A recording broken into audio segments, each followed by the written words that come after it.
everybody. All right, so we're going to do a quick overview for the tie game theory. For those of you who are existing clients with us, this will be another overview. For those of you who follow us on YouTube or some of our social media channels, you will have seen us do versions of overviews of this depending on where we're at in the year or what's going on. However, in light of the fact that a lot of, especially where we live, some of the pandemic restrictions are being lifted and our businesses are been given the opportunity to operate normally, I thought maybe it would be a good idea to revisit this in kind of a quick overview. And if you have questions or you would like to be a part of the deep dive class that we do that is considered tie, or that we call tie game theory, then you can reach out to one of the coaches or on our online contact form, and we'll do our best to get you into an upcoming tie game theory class. So what do we call tie game theory? Earlier in my career, I took some time to be an athletics coach for young people. And one of the things that kind of came out of all of the lessons that the coaches learn that we get out of that more than the young people do for the things that we teach them in the sport is teaching kids how to get through a game they're losing. So when we translate all of that into business and how we win or lose throughout the day, the tie game theory was kind of born when I was coaching. So the tie game theory works best when we look at the top 5 priorities. So from an executive level, depending on where you're at in the business, we suggest you have 5 priorities. And these 5 priorities should come from the top. They should typically be measurable, and each department will then choose their 5 priorities from kind of stemming off of these 5 executive priorities. These could be a profit margin priority. They could be a returns. They could be a turnover. They could be a sustainability. Whatever your 5 priorities are. And I will, just as a side note, these 5 things should not change more than 4 times a year. 4 times is the most. They can change less than that, but no more than 4 times a year. So no more than quarterly should these 5 executive priorities change. So then we take these 5, and let's say one of these, for those of us coming out of the pandemic, is going to be our revenue. So if you have, and we're going to just choose some very round numbers here. So if we have a revenue projection of $1,000 per day, obviously everybody measures this just a little bit different, but if that's where if that's whatever yours looks like, this would be number 1 of your priorities. We're going to take that, and there's 2 different kinds of indicators that we follow. We follow either a leading indicator or a lagging indicator. Hopefully you've heard these terms before. Not everyone shares the same definition of them, but I'm going to give you the definition that is the easiest to follow, and then you can kind of pass this on to your team. So a lagging indicator is going to be an actual number that you can follow. This is a kind of a past tense version of results. So this is what I did. I had 50 new items sold because I know it already happened. I already have $1,000 sold. These are not behaviors. These are done, completed events that you can measure. You can run a report on these. I believe reportable is a word. We're going to go with that. A leading indicator is what I call a behavior. And these are going to be things like making phone calls, visiting customers, sending something that is tangible that you can actually, that you know will result in a positive influence in your business. So cold calls, and before everybody gets all wound up about the benefit of cold calls, this could be any version of what that looks like. Calling on customers, customer service, appointments. Just so that we're clear, this doesn't mean doing things that just take care of the customer. This is things that are revenue generating. Anything that we know that if we take care of X number of being in front of customers, it will typically generate $1,000 a day. If we take care of X number of emails that are email blasts or campaigns each week, we know that we typically will result in X number of profits. So these are things that we can't typically measure, but we do know that if we do them consistently, we will get the same types of results that we're looking for. So a leading indicator is going to be a behavior, and a lagging indicator is going to be a result. So with these two definitions, we are trying to achieve these 5 executive behaviors. So everybody says, great, Kat, that's goal setting. We've done this. We do this all the time. I'm sales oriented. I know how to set goals. I'm a goal oriented person. Where we run into the tie game theory is, how do we get to blow our goals out of the water?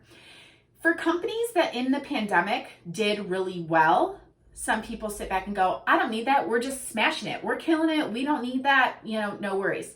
I'm going to beg to differ, because not only have you done great and kudos to you, but everybody else is about to open. So what made you different? Are you going to start to lose that momentum that kind of hockey sticked you up into the kind of upper echelon of what you weren't expecting? Do we need to kind of figure out what those behaviors were and what made you do great so that you don't lose it? Or maybe we need to continue to project you like that and continue. Maybe you just kind of cracked the nut and now it's time to continue to keep your foot on the accelerator. For companies that were really struggling, we have a bigger goal. We have a lot of ground to cover to make up. And so looking at the tie game theory allows us to adjust the number that we're aiming for and hit it faster than we thought we would. So the tie game theory takes, let's say $1,000, is what we're going to use per day, and gives us the ability to break it down. So if I know I can make $1,000 a day, we're going to say in 3 appointments, we would take 1.5 and break it into these 3 appointments. So I'm going to tell you, you would have a goal of $1,500 in 3 appointments each day. Now, a couple things happen here. You could potentially come out of those 3 appointments at the end of the day only having sold $1,000. And that's great, right? Because we hit $1,000 a day. We hit the actual goal, but we're trying to navigate towards this kind of bigger 1.5. You could come out of those 3 appointments only having sold $800. The following day, you could have $1,800. You are still net positive ahead of your goal of $1,000 a day. So when we adjust and we aren't hanging on this $1,000 a day, but we boost it up to a 1.5 multiplier, we are giving ourselves the opportunity to naturally progress ahead. When you take the tie game theory class as a whole, what we will teach you is how to then push out and see where you get to readjust the number. So $1,000 a day at the end of the week would show you $5,000 in a week. If you can do $1,500 a day, then you're going to blow this $5,000 a week out of the water. So at the end of the week, you would need to readjust the monthly goal and then re-multiply out. If you have hit $6,500 in your week and you did it, you hit your tie game, it worked out, whether it was every day specifically at $1,500 or it just leveled out, and you hit $6,500, you're already net positive $1,500 for the week. So does it make sense for your company to reassess weekly or monthly? Because at the end of a month, you're net positive $3,000. Now, obviously, these are smaller numbers. And when we're looking at a big company and we're adding zeros, we're adding commas, it multiplies quickly. But $3,000 on a $1,000 day, $3,000 extra a month allows us to add up much more quickly. For companies that have grown quickly, it allows you to hold your ground a little bit faster, a little bit harder, so that if you start to kind of see a little bit of a dip, your competition is back, you've seen just a little bit of your workforce is depleting, things like that, then you're going to have a little bit stronger foothold on just going back to, oh, well, but dead set, we have to have $1,000. Well, that's great, but you've been making $6,000 a day for this entire time. We don't want to lose ground. So this is the very, very basics of tie game theory. Some days you can lose, some days you can win, but the hope is that if you use a 1.5 multiplier, that in the end, you will be able to see goals achieved that are numbers based a little bit faster. One of the other items that you'll see that will come out of the tie game theory class as you take it, if you come in and we do tie game theory with clients from lots of different companies. This does not have to be a class that just your company takes. You can do that, but we will mix companies together to take this class. Is that you all start to have the same language. You all start to have the same verbiage to your customers. If you call in and talk to customer service, you call in and talk to logistics, you call in and talk to sales, marketing, receivables, everybody's using the same language. So that's a really important piece to training with an organization beyond tie game theory, but our executive training, metanoia, or our sales training in our Phoenix program, anything along those lines, you want this kind of cohesive conversation so that there's no question everybody's working towards the same goal in mind, whether they are compensated that way or not.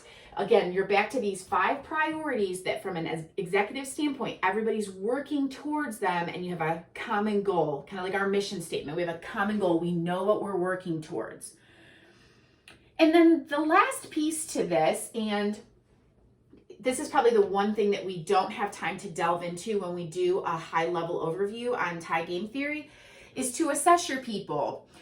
One of the things that tie game theory talks about, for those of you who ever played sports when you were younger, or you have kids that are playing sports now, you're a coach, anything like that, is your position on the field. And we talk a lot about knowing where you belong, how you are coachable, what behaviors and attributes you bring to the table, where your strengths and your weaknesses are, and as a coach, what your team looks like. In today's hiring market, we have to know what we're hiring. We have to maybe even know a little bit more about our people than they know about themselves. And at the same time, our managers have to be able to develop our people so that they are free thinkers.